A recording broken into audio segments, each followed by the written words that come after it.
aliento la esperanza que estas jornadas y actos de análoga naturaleza signifiquen un real aporte que renueve el interés por el conocimiento de nuestro pasado, que deberá ser la savia de nuestra propia pertenencia como parte integrante de la idea de patria y de manera particular e insolayable para quienes en el futuro asuman la responsabilidad de dirigir los destinos de la República, tarea, si bien compleja y reservada, para quienes poseen un corazón lleno de argentinidad y una inteligencia sin reservas al servicio de la República. Con estas ideas que forman parte de esta convocatoria, anuncio en este momento la iniciación de estas jornadas.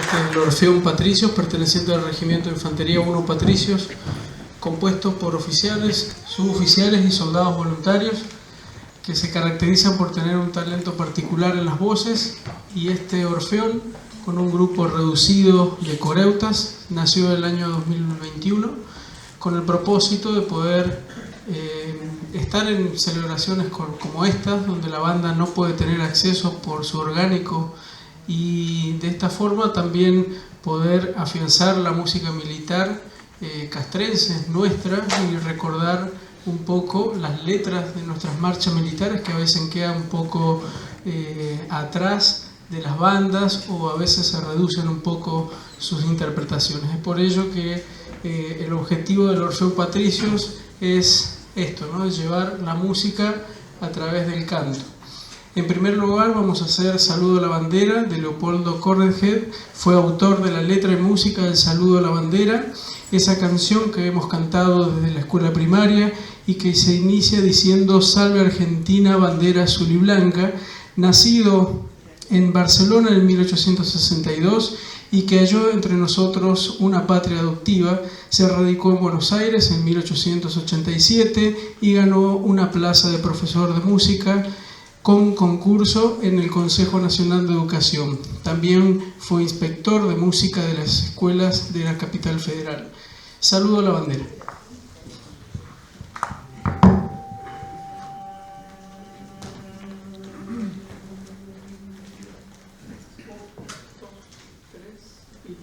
Salve Argentina, bandera azul y blanca, jirón del cielo en donde reina el sol. Tú, la más noble, la más gloriosa y santa, el firmamento su color le dio. El firmamento su color le dio. El firmamento su color le dio. Yo te saludo, bandera de mi patria, sublime enseña de libertad y honor, jurando amarte como así defenderte, mientras palpite mi fiel corazón, mientras palpite mi fiel corazón.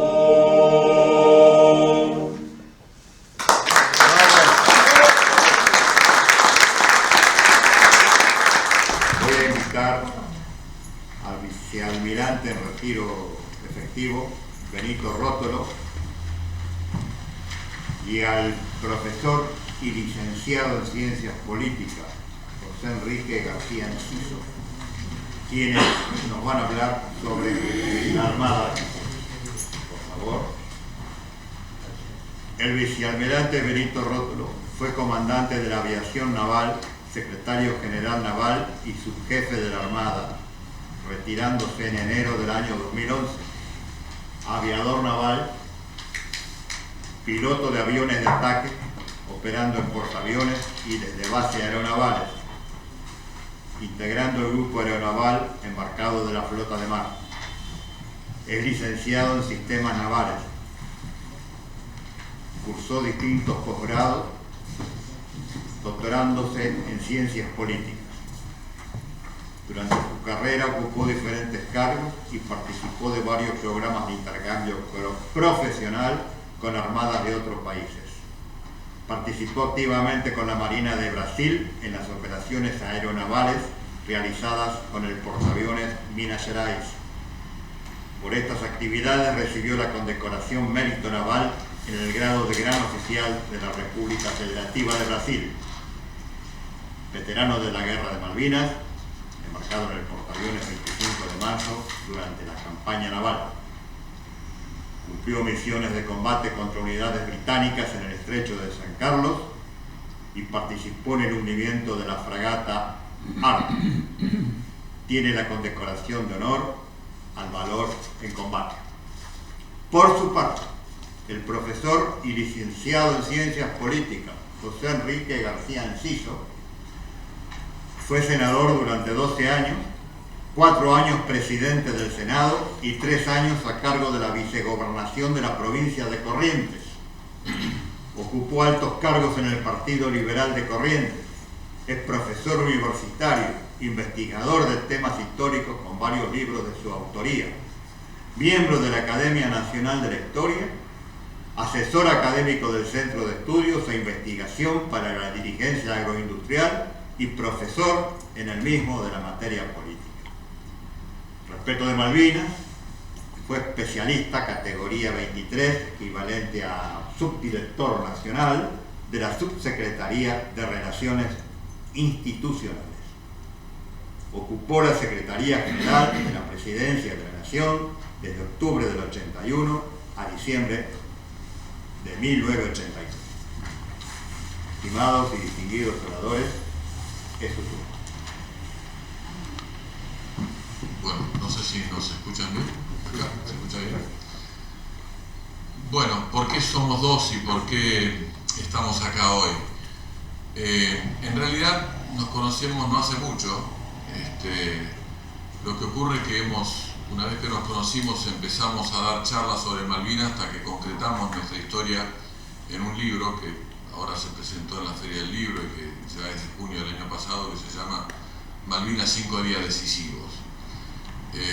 Tiene mucho que ver con los primeros 5 días de mayo, que es donde nosotros creemos que se tomaron las decisiones tanto por el lado argentino como por el lado británico, donde en lugar de una negociación o de una crisis se escaló a una inevitable guerra total.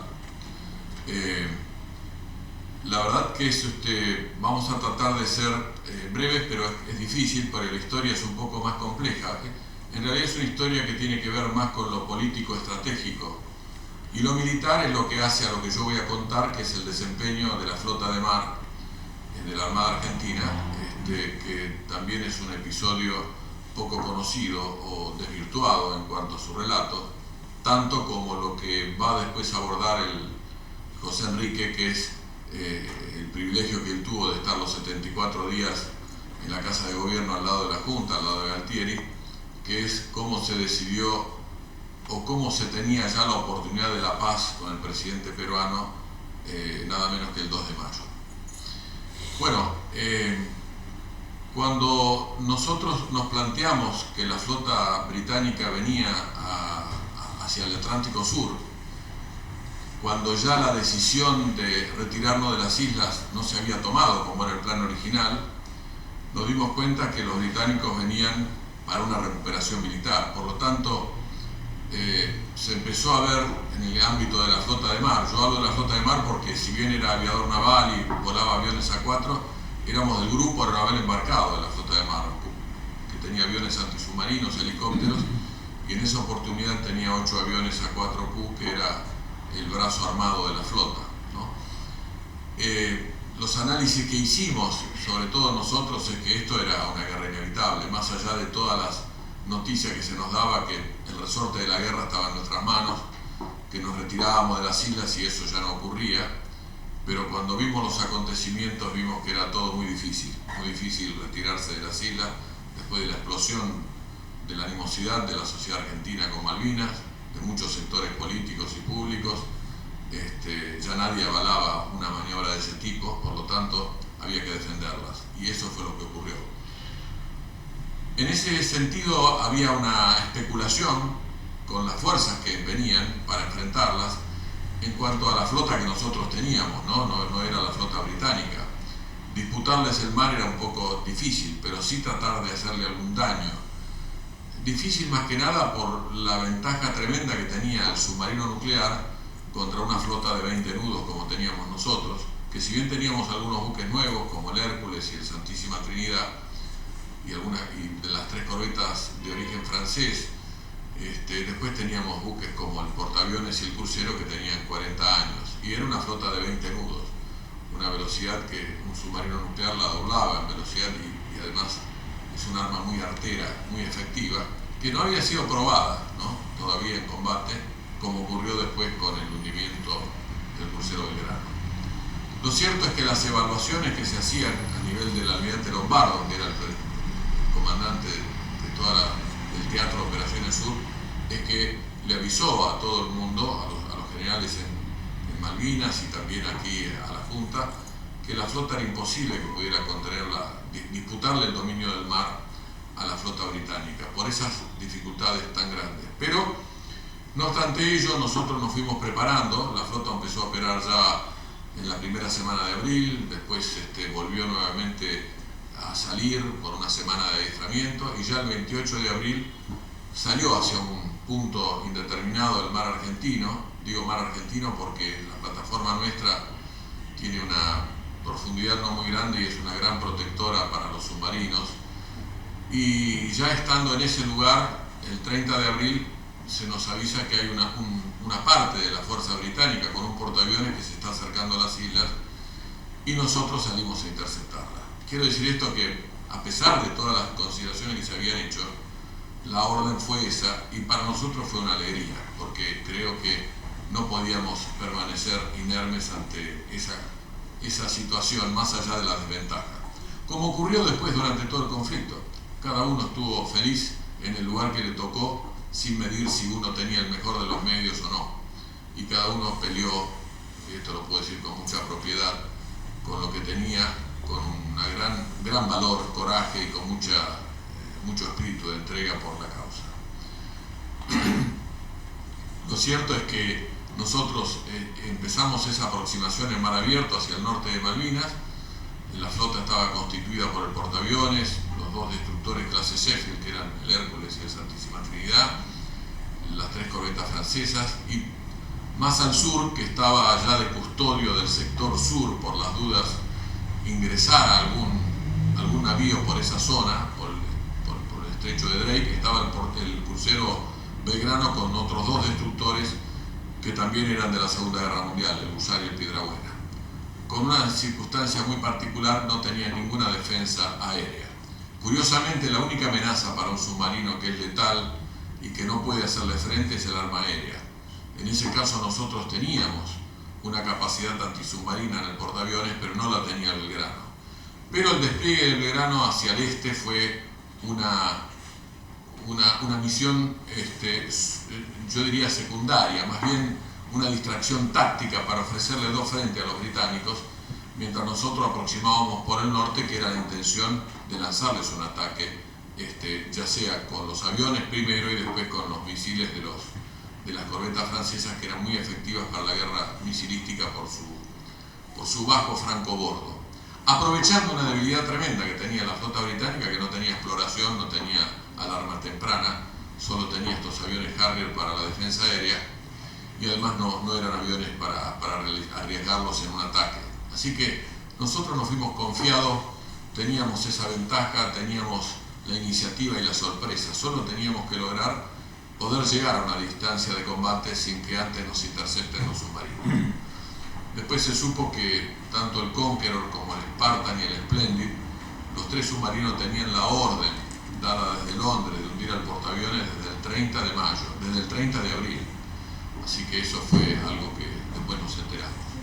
Nosotros llegamos a la situación el 1 de mayo, ya 20:30, ya a oscuras, llegamos a la distancia que queríamos estar de la flota británica, 160 millas.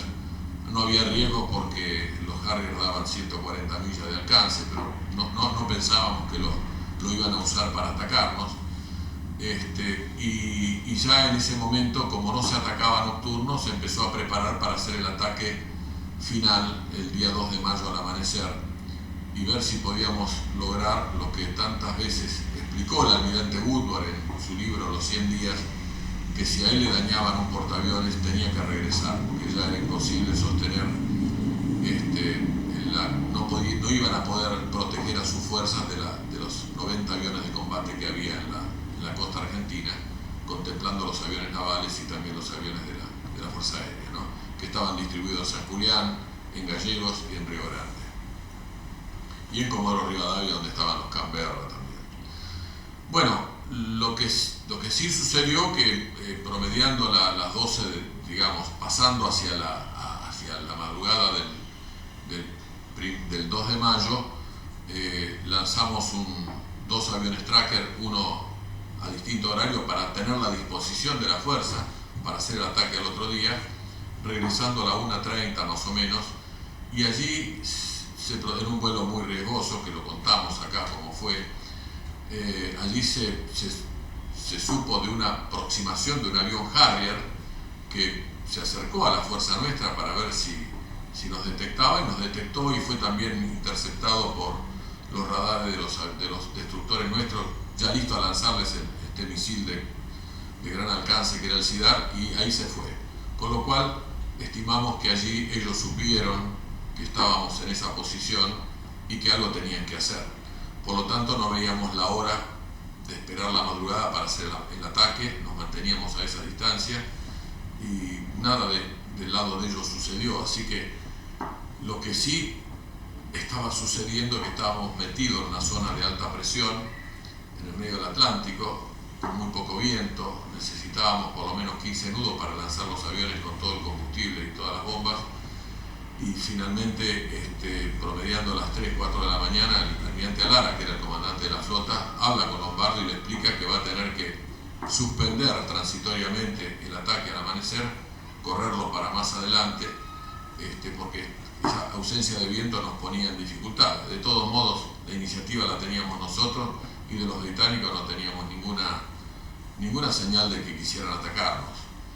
Así que el Lombardo escucha esto y después lo llama, y después manda un mensaje y le dice: no, aborte toda la operación no se hace, regrese a posiciones iniciales. Esta es una historia muy breve de algo que nosotros contamos con mucha intensidad. Esto fue una gran frustración para nosotros que estábamos embarcados.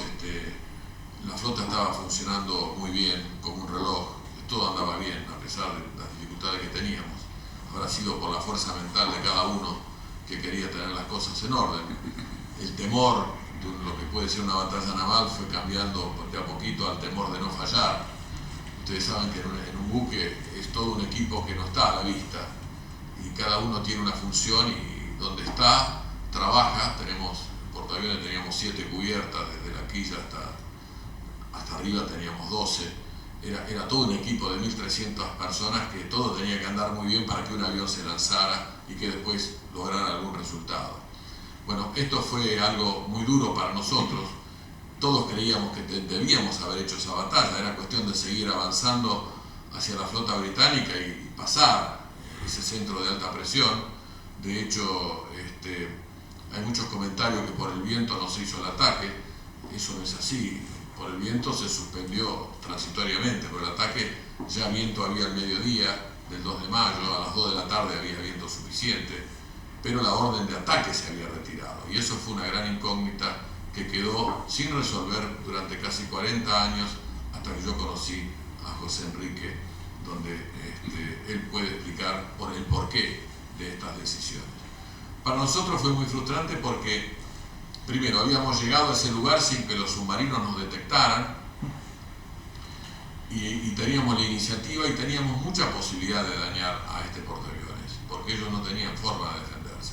sobre todo con nuestra táctica de ataque rasante. Y por otro lado, porque pensábamos que regresando a las posiciones iniciales, que son en esa plataforma más protegida que tiene la costa argentina, iba a ser muy difícil volver a salir, porque ya no íbamos a tener ni la sorpresa ni la iniciativa, y además nos iban a estar esperando los submarinos que hasta ese momento no nos encontraron. Sí nos corrieron a la vuelta, pero fue muy efectiva la actividad antisubmarina con los aviones Tracker y los Sikkim, que llegaron a atacar al submarino Splendid con torpedos buscadores y con bomba de profundidad cuando se acercó y nunca más se acercaron.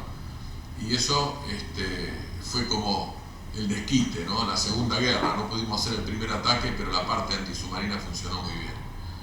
Pero de todos modos, para nosotros era una batalla naval decisiva, y más allá de que nadie tenía un espíritu beligerante, creo que si los británicos venían de vuelta a tocar territorio nuestro, lo correcto, como lo digo y lo expreso con una crítica la más educada posible a los superiores, esa batalla debió haberse librado.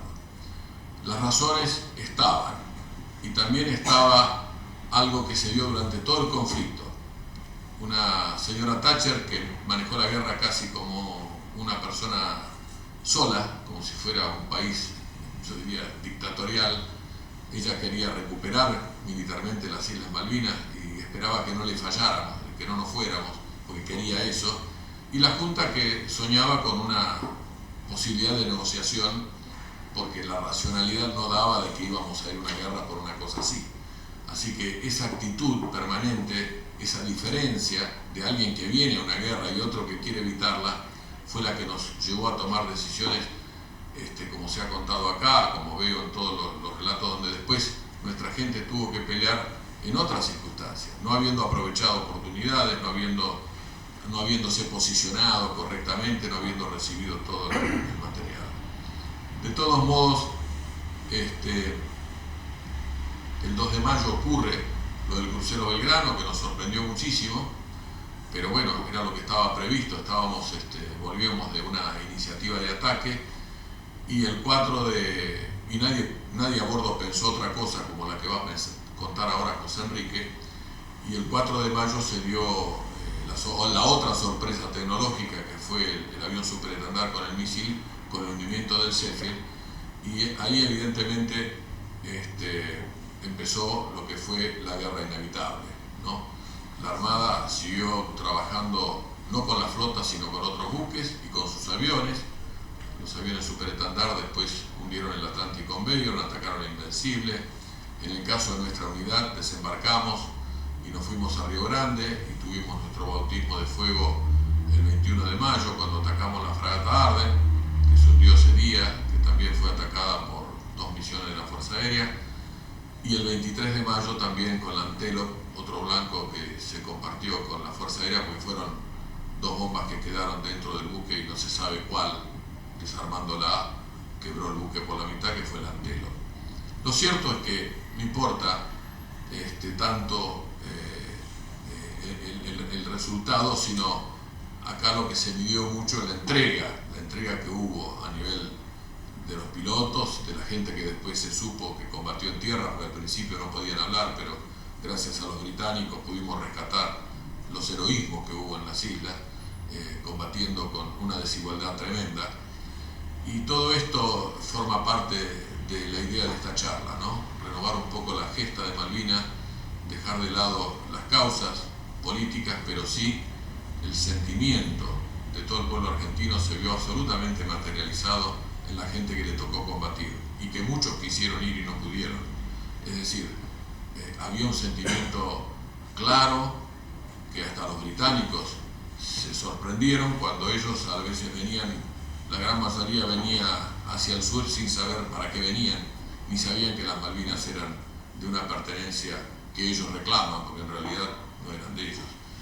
Así que esto es muy resumido esta parte que me toca a mí contar. Yo quiero pasarle la palabra a José Enrique, que tiene un conocimiento muy interesante, inédito, de haber estado al lado de la Junta durante todo ese periodo.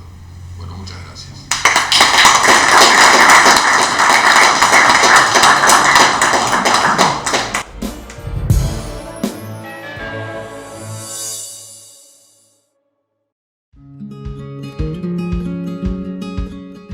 Residencia de Los Ángeles es un hogar para adultos mayores habilitado en la ciudad de Buenos Aires, cuyo objetivo es la atención y cuidado de pacientes de la tercera edad. Más de 30 años de experiencia nos respaldan.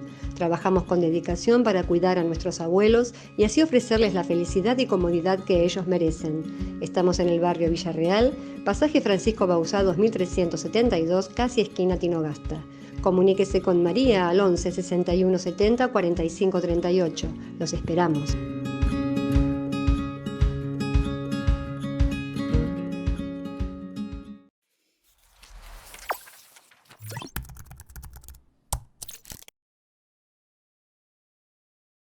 Decir siempre la verdad primero tiene un precio. Pero todos los días, en cada programa, en cada reportaje, en cada esclarecimiento, descubrimos que decir la verdad vale la pena. Decir siempre la verdad tiene un precio. Pero cada vez que recibimos tu apoyo, entendemos que seguir luchando vale la pena. Dependemos de tu ayuda. TLV1, toda la verdad primero.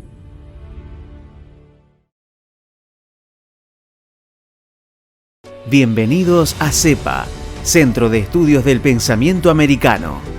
Nuevo sitio web de cursos de formación en política, filosofía, historia, literatura, geopolítica, religión, psicología y más.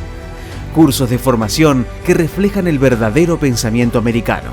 Lo invitamos a elegir el curso de su agrado ingresando en www.cepa.la.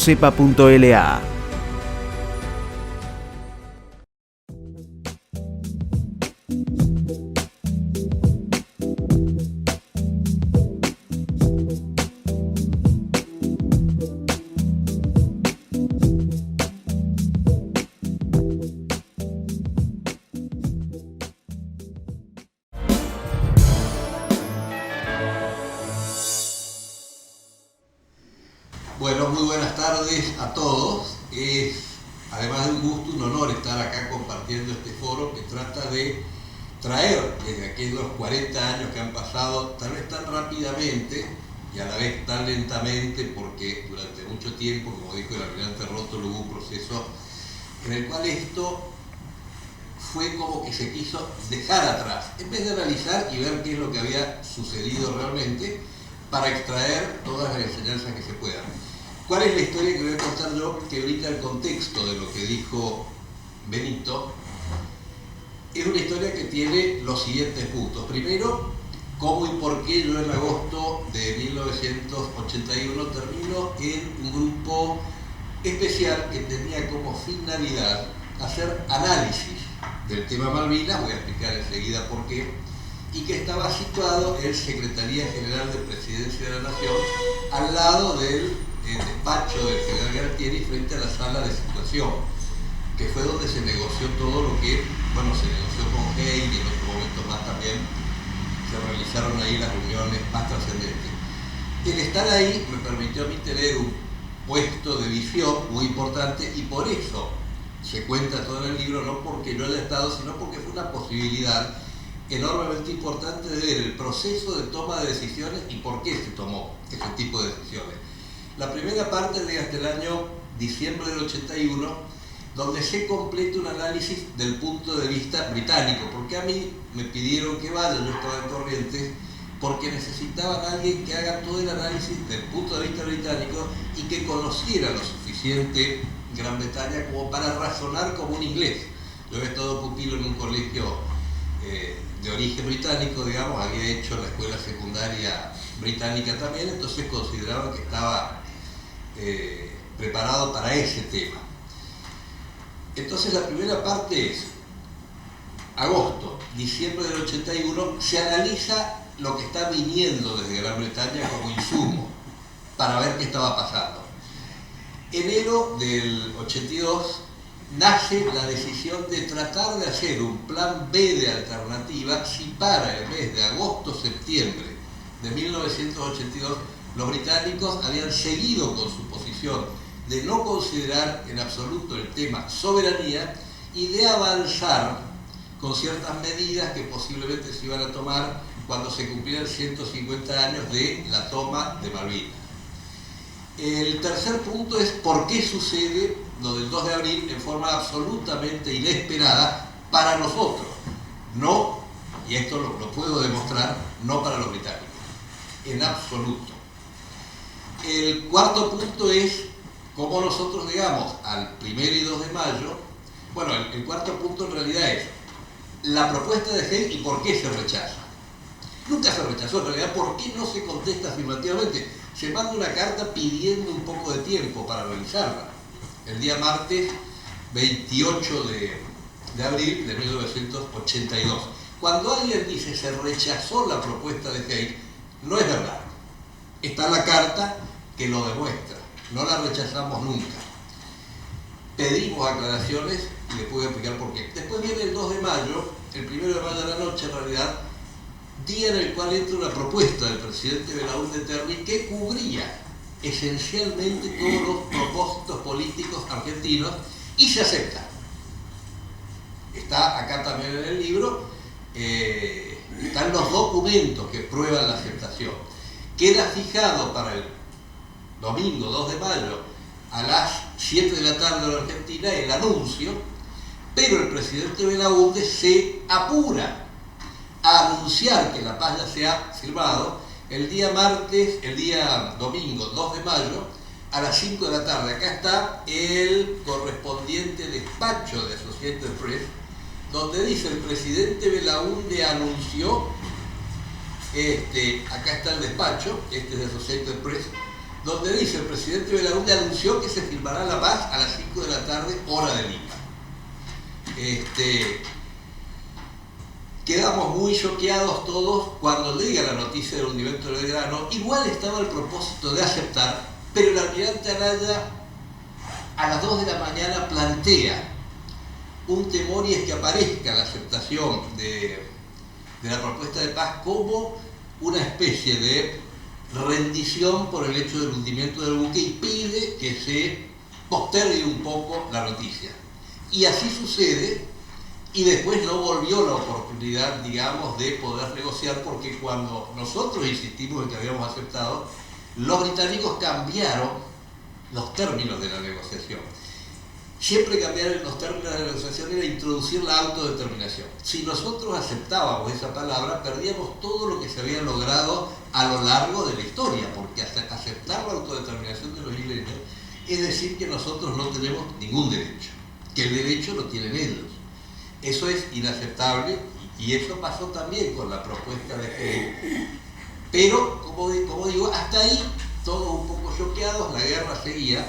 El 20 de mayo cae un señor llamado Clifford Kirchhoff, que todavía vive, hemos hecho Zooms con Benito con él y ha ratificado todo lo que se dice en el libro, que viene de parte del senador Jesse Helms, que era el senador presidente de la Comisión de Relaciones Exteriores del Senado americano. Y viene acá a averiguar si Haig informó correctamente al presidente Reagan de cómo habían sido las negociaciones. Y se debe una gran sorpresa, que cuando lleguemos cronológicamente la voy a comentar también. Esto da lugar a que pasemos de ser unidad de análisis a unidad de inteligencia. Pero éramos 3 personas nomás, es decir, estaba el general Iglesias, el mayor Horacio González, de artillería, que después llegó a coronel y lamentablemente falleció en un accidente, a raíz de un accidente automovilístico en la avenida Lugones, lo cual hizo que hoy yo sea el único que queda vivo de todo ese equipo. Por eso era importante contar esto, y por eso lo pudimos hacer después de 2013, porque hasta 2013 estos documentos caían bajo una ley de secreto militar de 30 años. Muy bien, a raíz de este tema de Haig, hacemos una tarea de inteligencia que era cambiar la percepción de lo que la opinión pública internacional había recibido de la posición y de la disposición argentina. Éramos presentados como irreductiblemente fanáticos, que no habíamos querido negociar nada. Y la historia era exactamente la opuesta. Muy bien. A raíz de eso se publica un artículo que está acá también en el libro que dice: las mentiras de Haig durante su gestión provocaron su caída, porque efectivamente el 4 de julio de 1982 lo hacen renunciar a Haig. claro, Estados Unidos necesitaba además recomponer con América Latina. Y esta noticia que recibe Reagan de que no había sido un árbitro imparcial, por así decirlo, en la medida en que trascendía, complicaba la imagen americana, directamente lo echa a Haynes sin mucho trámite. Y a raíz de eso, y de ese artículo, poco tiempo después aparece un sudafricano que se llamaba Desmond Rice, que había sido presidente de Shell Argentina, hablaba castellano perfecto, al cual conocí circunstancialmente, pero él venía interesado por el artículo este. Fuimos a comer, después empezamos a hablar como buen inglés, porque él era sudafricano, pero había vivido toda su vida en Gran Bretaña, había sido de la Shell durante mucho tiempo y había peleado en el ejército inglés en África del Norte. Y él, después de mucho whisky, mucha charla, primero me dijo que él venía como periodista, tenía una credencial de periodista, después me dijo que quería escribir un libro sobre Malvinas, perfecto, y después me dijo que venía con una tarea. Había un parlamentario inglés en la Cámara de los Comunes, el parlamentario más antiguo de la Cámara de los Comunes, que se llamaba Tam Daly, que enfrentaba a Thatcher. Tam Daly había sido conservador y después pasó a formar parte del laborismo y enfrentaba a Thatcher.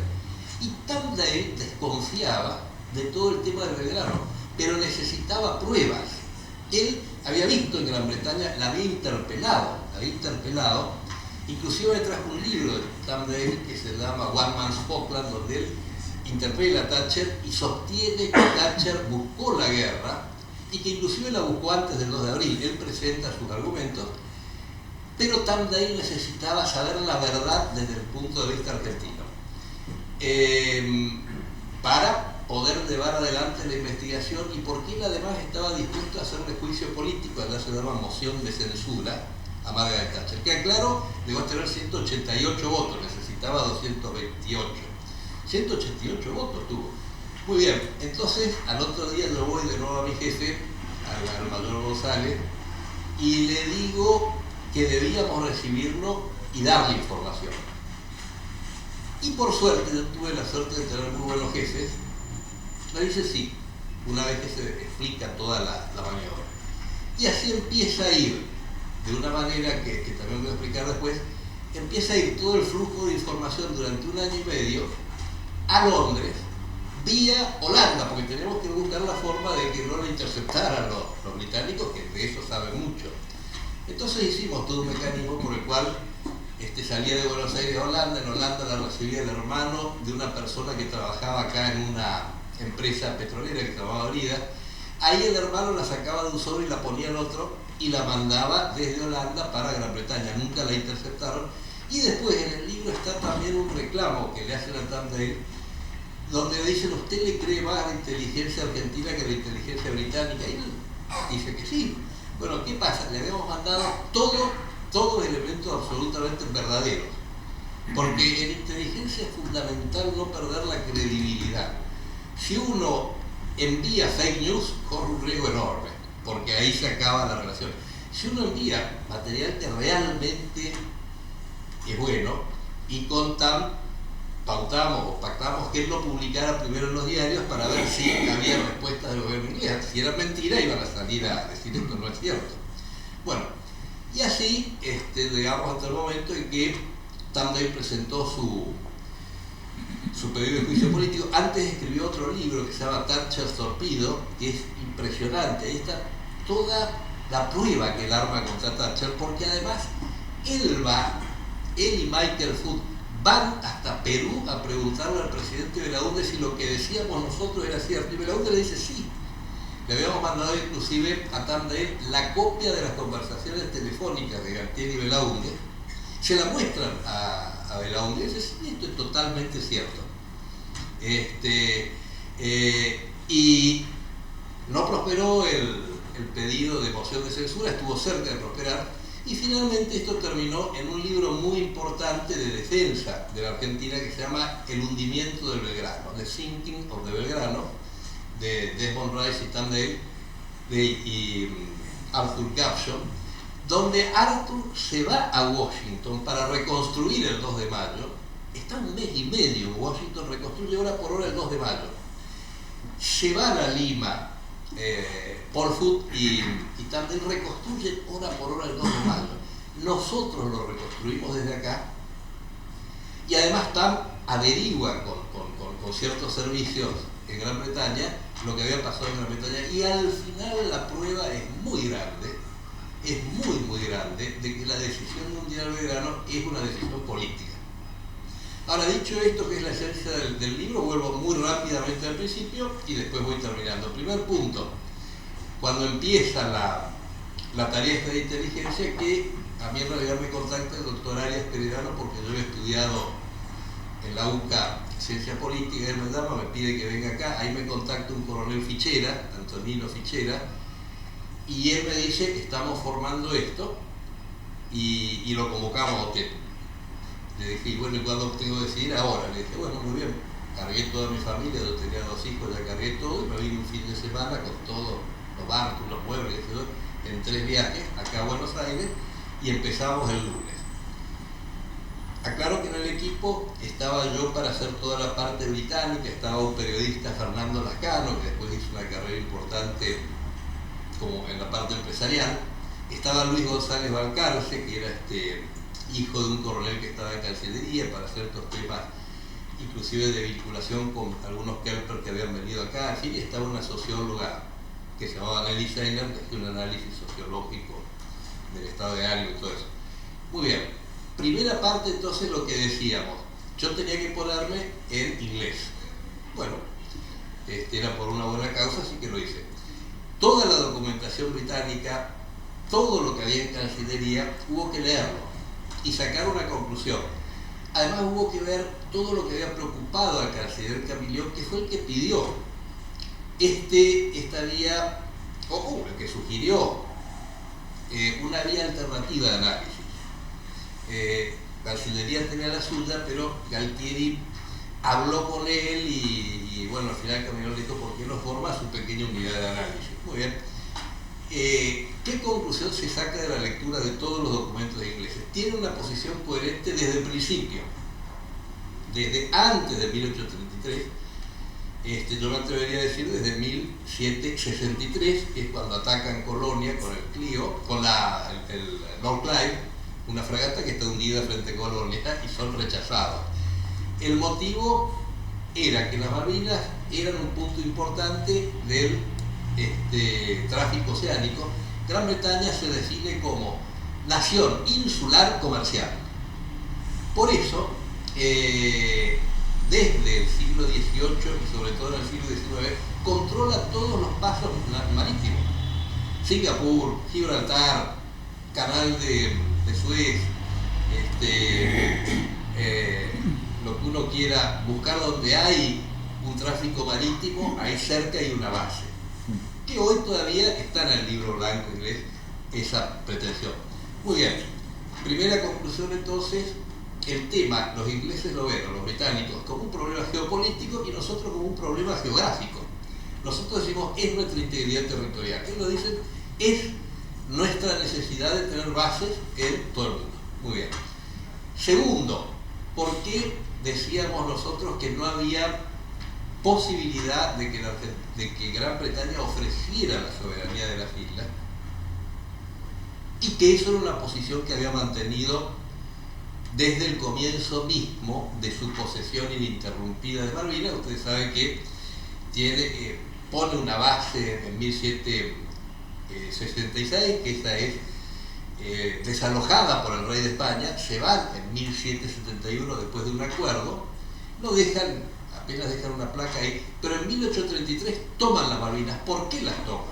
Las toman por una razón muy sencilla, porque deciden colonizar Australia.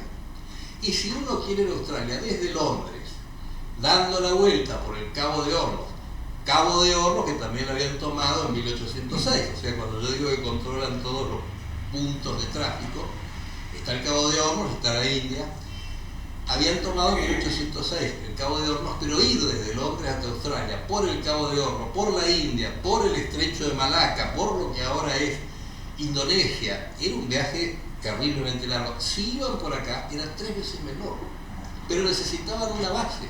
Ahí es donde surge en 1829 la posibilidad de las islas.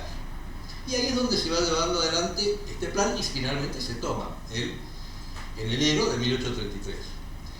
Entonces, a partir del momento en que nosotros logramos un éxito, que es 1865, cambia la posición inglesa hasta 1965, perdón, la resolución 2025. Hasta 1965, los documentos ingleses dicen, como no tenemos títulos, tenemos algo más importante que es la posesión. En derecho consuetudinario anglosajón, lo que vale es la posesión, no la discusión. Y ellos dicen, la Argentina nunca cuestionó nuestra... Manda cartas, pero la carta no tiene mayor importancia. Uno puede mandarle al vecino cartas diciendo que yo creo que tu casa es mía, pero eso no va a cambiar desde el punto de vista del vecino la posición. En 1947 desarrollan la teoría de la posesión, de la usurpación, la desarrollan, está en un documento de 1947.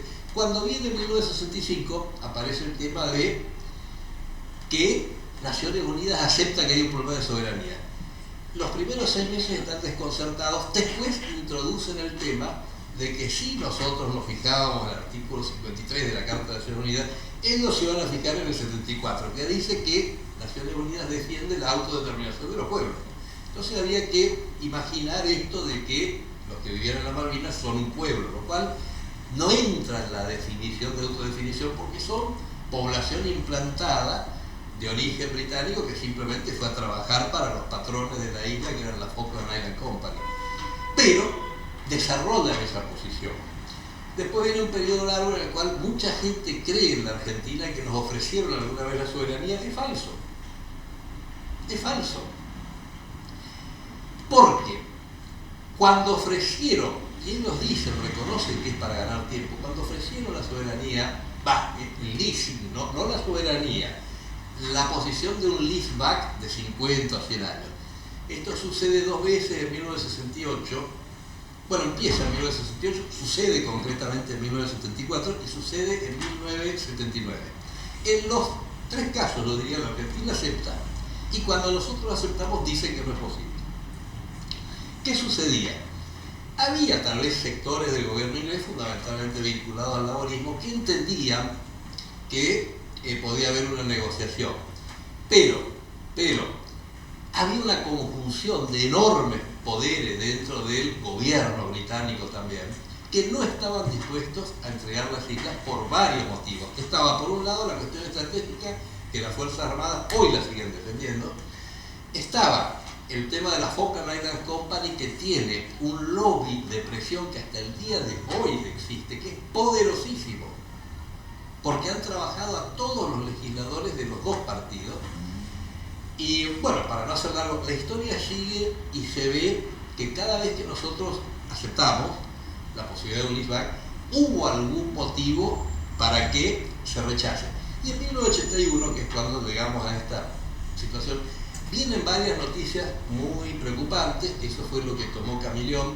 ¿Cuáles son las noticias preocupantes? Primero, en las islas ganó un grupo, porque hicieron como un consejo legislativo, gana el grupo más duro que no quiere saber nada con Argentina. Segundo, en agosto de 1981 se produce una reunión del Comité de Inteligencia y de Defensa donde analiza la posibilidad de que haya un conflicto con la Argentina, porque dicen textualmente, y esto está en el informe Frank, textualmente con la Argentina tenemos 4 posibilidades. Una, dárselos directamente y que los kelpers se dejen de molestar. Otra, que los argentinos convenzan a los kelpers. Otra, que los kelpers de golpe se enamoren de los argentinos. Y otra, hacerle saber a los argentinos que nosotros no estamos por discutir la soberanía y que se atengan a las consecuencias. Y después tiene un párrafo abajo que dice, dado que las 3 primeras son imposibles, debemos prepararnos para la 4ª. Esto está en el informe Franks, no es algo que diga yo. Y yo recomiendo a todos los argentinos, si quieren saber lo que pasó en Malvinas, leer el informe Franks y leer el informe Rattenbach. Son los 2 documentos más veraces, si uno quiere llamarlos así, de cómo fue que terminamos en el 2 de abril. Muy bien, diciembre entonces estábamos convencidos de que no iba a haber negociación de soberanía, viene el cambio de Viola por Galtieri, viene esa idea de preparar una alternativa B, se empieza a preparar. Viene la reunión de febrero en Nueva York, que se reúnen británicos y argentinos, con la posición argentina de que tenemos que formar 2 comisiones y en una de las comisiones hablar de la soberanía. Pero aparecen unos señores que son los Kemper en la misma mesa que los ingleses, o sea, nosotros no reconocíamos a los Kemper, no había 3 partes, pero para los británicos desde el primer día la idea fue tener 2 partes contra una, por eso en 1966 ya introducen el tema Kemper. Entonces cuando negociamos, siempre los británicos dicen, yo estoy de acuerdo con ustedes, pero están ellos que están al lado mío, que ellos no están de acuerdo y que convencerlos a ellos, imposible. Muy bien, 2 de abril, ¿por qué sucede? Sucede esencialmente por el hecho de Georgia. ¿Qué sucede, valga la redundancia, con el hecho de Georgia? Para nosotros es una sorpresa, ¿no? No puedo dar fe de que no estaba previsto, porque ya había ido 2 veces anteriormente Davidoff a ver todo eso del metal y qué sé yo. Muchos dicen fue una operación especialmente preparada, no lo fue. Es más, Davidoff había avisado a la embajada inglesa que iba, y hay un testimonio muy importante de un capitán Dafoglio que estaba en las islas y dice que todos los días el gobernador de Rex Hunt decía, ¿cuándo vienen los obreros de Davidoff? Vienen acá por ahí cuando llegue a la isla de los Estados, que yo creo que el 15 de marzo, después se quedó, le dice Rex Hunt, vienen acá. ¿Qué pasa? Que lo que, disculpen, me olvidé de apagarlo. ¿Qué sucede? Toda la información que viene de Inglaterra habla de que desde el 3, 4, 5 de abril, de marzo de 1982, ya Rex Hunt se había puesto en contacto con este famoso lobby que es poderosísimo de las Islas Malvinas, porque estaba en conocimiento de que bajaba Davidoff, porque le había avisado a la embajada que bajaba, no era ningún secreto. Bueno, y cuando uno lee el informe Franks, ve cosas como que el 4 de marzo, Margaret Thatcher dice tenemos que hacer planes contingentes sobre Malvinas. Curioso, ¿o no? Esto es información oficial, no es imaginación. Después, cuando va Davidoff y llega a Georgia, ese mismo día aparecen en todos los tabloides ingleses y diarios de la tarde y al otro día de la mañana, aparece la noticia de que habían sido invadidas las Falklands. Viene el informe a Rex Hunt de que había bajado personal armado, uniformado y que habían arbolado una bandera. ¿Cuál es la verdad?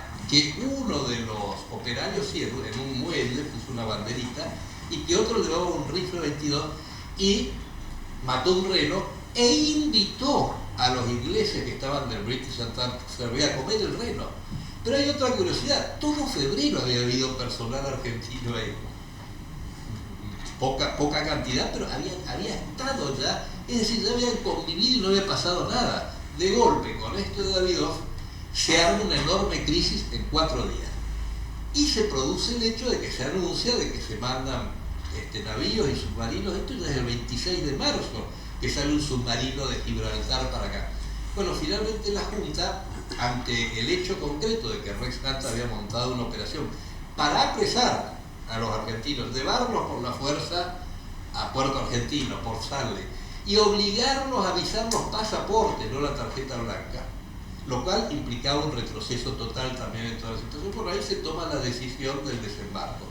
Y esto fue el martes, si no me equivoco, martes 29 y martes 22. Martes 22 se programa la operación cuando se anuncia que lo van a tomar presos a todos, y martes 29 se decide. Muy bien, rápidamente entonces para poder ir terminando. A partir del 2 de abril se decide negociar. ¿Y cuál era la jugada? La jugada era convocar a alguien muy poderoso, que solamente puede hacer Estados Unidos, a que mediara. ¿Por qué nació la idea de esa maniobra? Porque con Chile finalmente dio resultado. No olviden ustedes que cuando sale el laudo del canal de Beagle fue 100% desfavorable a la Argentina, le dio todo a Chile. El laudo del Tribunal Internacional de La Haya. Todos dicen fue la corona inglesa, no, en realidad fue el Tribunal Internacional de la Haya. Muy bien. ¿Cómo salió la maniobra esa de Chile? Primero, bueno, había una preparación y un armamento en la Argentina muy importante. Cuando quedaban 8 o 10 horas para el ataque realmente, hay una llamada desde Presidencia, fue un impulsor Videla, a mí eso también me consta a mí, y Videla llama al Papa y el Papa toma al bibliotecario, que era el que estaba a mano, y lo sube a un avión y anuncia que va un mediador. Monseñor Sabor era bibliotecario. Si buscan su historia van a ver que era bibliotecario, era el monseñor que había a mano. Pero después eso resultó, de alguna manera, para la Argentina conveniente, porque dado que el laudo nos había quitado todo, después con la mediación se recuperó el tema del principio bioceánico. Se quiso repetir un poco esta maniobra, pero preparada para el mes de septiembre, octubre. Lo de Georgia precipitó todo. Ahí se convoca a Estados Unidos para que medie, pero había una cuestión que no analizamos. Haig había sido comandante de la OTAN y Haig tenía un compromiso enorme con Inglaterra porque era el único país que permitía que hubieran cruceros, misiles cruceros en territorio británico. Nadie más en Europa quería saber nada. Sin embargo, Gran Bretaña era su aliado incondicional. Europa no. Entonces, para Haig, Gran Bretaña era algo muy importante. Estaban en plena Guerra Fría con la Unión Soviética y estaban preparando la jugada de Polonia, 1981, 1982. Entonces Haig viene acá, sondea, piensa primero una variante que era que iba a haber 3 banderas, que iban a ser la norteamericana, la británica, la argentina. Nosotros en principio eso lo aceptábamos, pero cuando va a Gran Bretaña, Thatcher se niega terminantemente y lo dice en su memoria. Dice: yo no podía aceptar eso, porque yo le había dicho el 2 de abril que nosotros íbamos a ir a las islas e íbamos a reponer las autoridades legítimas, que eran el gobernador Hart. Y después de eso íbamos a ver si negociábamos. Lo dice en sus memorias. Cuando a mí hay gente que me dice acá, no, Thatcher quería negociar, le digo: mira, es conveniente ver las memorias de Thatcher, porque ella dice otra cosa. No solo no quiso negociar, sino que cada vez que nosotros íbamos a negociar, algo sucedía para ponernos escollos. Por ejemplo, cuando llega Haig, se declara la zona de exclusión. Por ejemplo, cuando Haig presenta su primera propuesta, toman Georgia. Cuando Haig presenta su segunda y definitiva propuesta, anuncian la zona de exclusión total. Es decir, había ahí una jugada que hay que comprender a los ingleses, que son buenos jugadores de ajedrez y que nos conocen a nosotros mejor de lo que nosotros pensamos, porque tienen un buen servicio de inteligencia, lo tienen. Entonces, cuando Haig presenta su propuesta, miércoles 28 de abril, ¿por qué la presenta? Porque ella sabía que el viernes, o sea 48 horas después, despegaban los aviones que bombardearon Puerto Argentino el 1 de mayo. Entonces presenta una propuesta donde se introduce un elemento que para nosotros no se podía aceptar, que cuál era la autodeterminación de los Kelpers. Dice: el futuro de las islas será determinado de acuerdo al artículo 8 de este documento, que se puede leer en rato. El futuro de las islas depende de un sondeo de la opinión de los Kelpers. Estamos en lo mismo, autodeterminación, no hay caso. Ese era el planteo.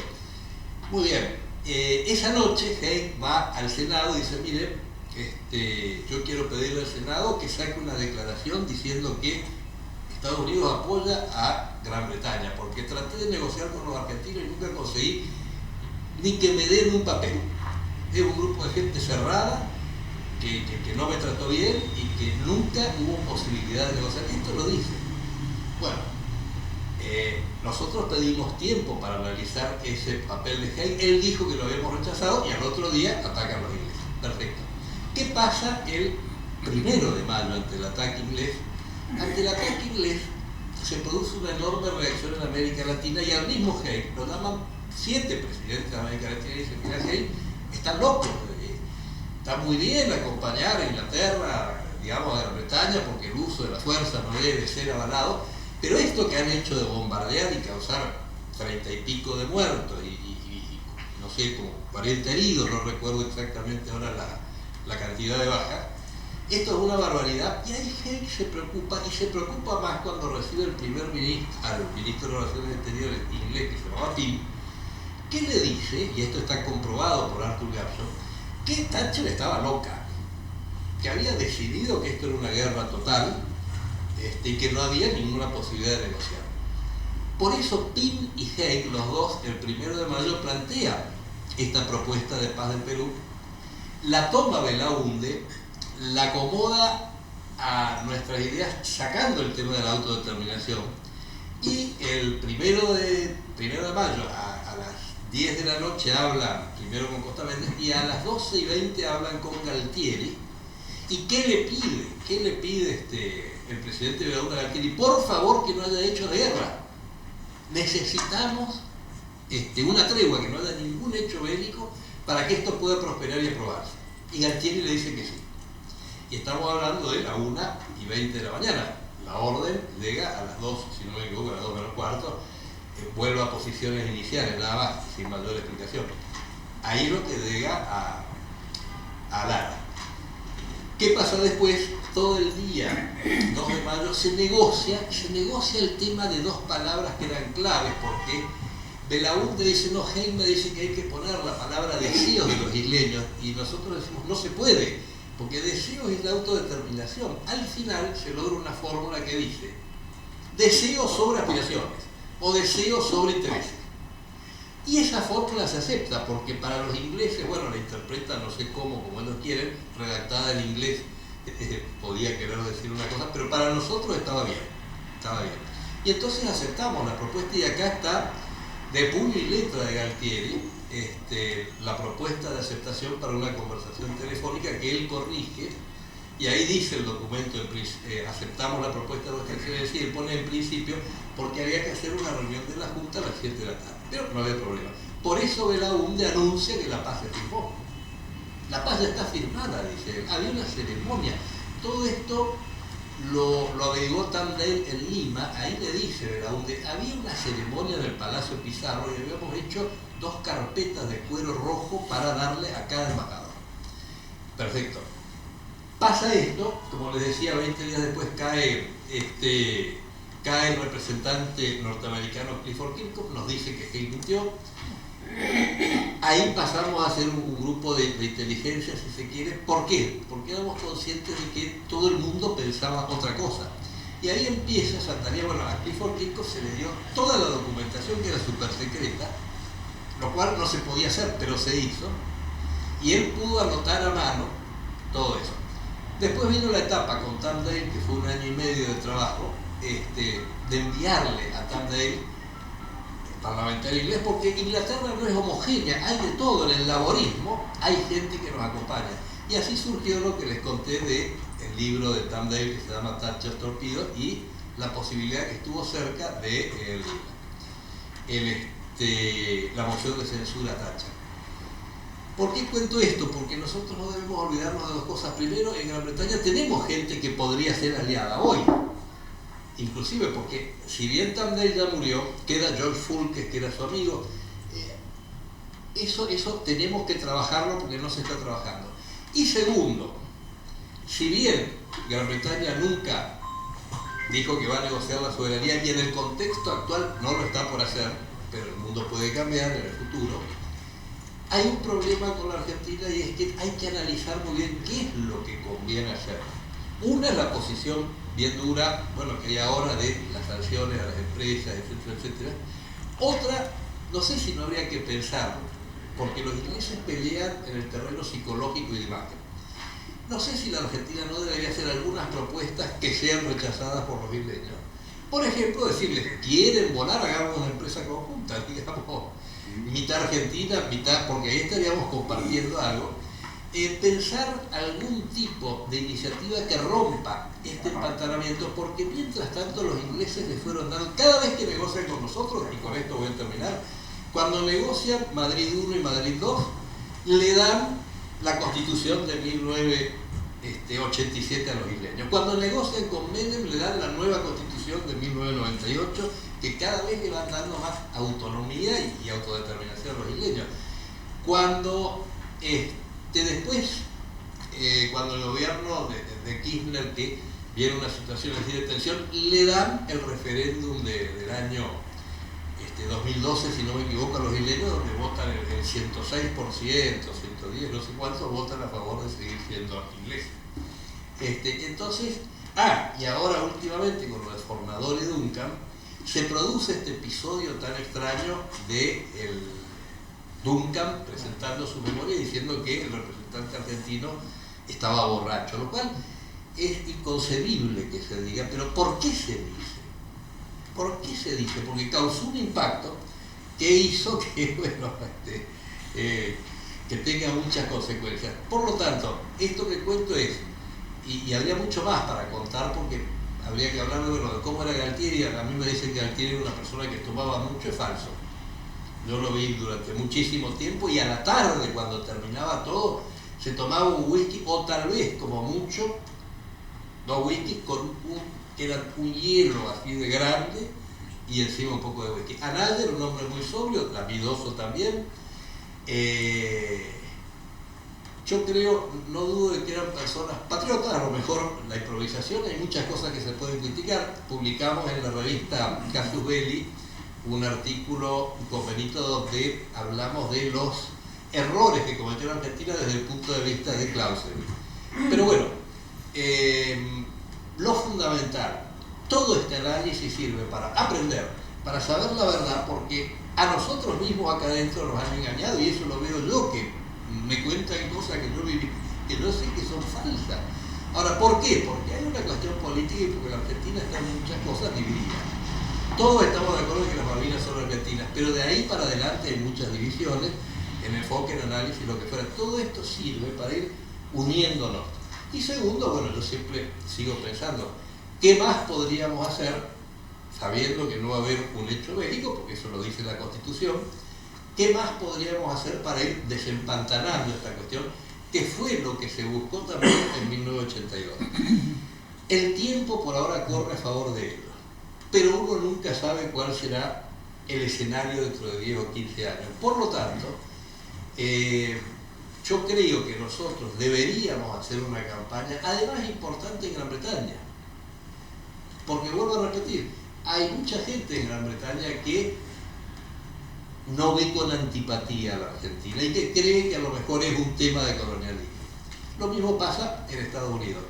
Esa tarea que quedó un poco inconclusa, bueno, ojalá se pueda llevar a cabo. Y con esto voy terminando, espero haber contado apresuradamente y sin mucho orden tal vez, cuáles fueron los elementos que nos llevaron al 2 de abril, cuál era el objetivo y qué pasó en el medio, en el cual nosotros siempre quisimos negociar porque había como una hasta angustia, diría yo, por llegar a una negociación, y del otro lado, Thatcher y un grupo pequeño no quisieron negociar. Y es más, el tema del hundimiento del Belgrano, que está embargado por 99 años, o sea, hasta 2081, las 4 horas antes de la decisión que toma Thatcher en soledad con 4 personas más, y no hay acta, no hay nada, cuando ella dice hundan al barco, y hay que cambiar las reglas de enfrentamiento en ese momento, porque el portaaviones se lo podía hundir en función del alcance de sus aviones, pero el crucero tenía un alcance con sus cañones de 15 kilómetros, o sea,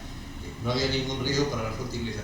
Esas 4 horas, antes y después de la decisión de Thatcher de hundir el Belgrano, algún día tal vez se conozca, y yo pienso, estoy convencido de todo lo que vimos, que fue una decisión política orientada a que no pudiera prosperar la propuesta honorable para ambos países del presidente de la UNDETERN. Y con esto termino, y muchas gracias.